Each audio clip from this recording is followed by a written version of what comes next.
President Trump says the U.S. is imposing an additional 100% tariff on imports from China starting November 1st. Today's announcement follows heavy losses on the stock market. The sell-off was triggered by an earlier threat from the president to unveil a massive increase of tariffs on China. CBS News MoneyWatch correspondent Kelly O'Grady joins us now with more on this. So, Kelly, the big question is, why was the president motivated to do this?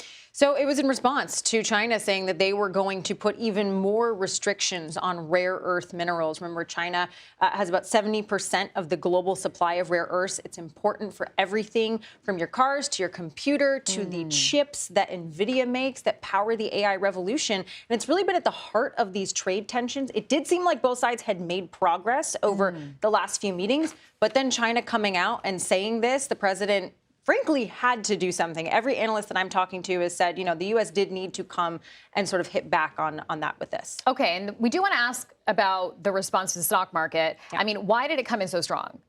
So 3 different reasons. One, these rare earths, okay, like I just said, they power the AI revolution. So your stock market is pretty much driven by your AI stocks. And the tech stocks lost over $770 billion in value today. So that's one reason. Another is we've been here before. Investors have lived through Trump 1.0, and they saw how long it took a deal for China and the U.S. It took over 2 years. And then finally, if you've now got a 100% tariff on everything coming from China, the Fed does not have information on your CPI and your jobs report because the government is shut down. They may say, we are going to wait and see, and you may not get that interest rate cut everyone is expecting at the end of October. Okay, interesting. Before I leave you, just want to recap for people where those tariff negotiations between U.S. and China stand right now. So the presidents on both sides were supposed to meet at the end of the month at the APEC summit in South Korea. It looks like that may be called into question now.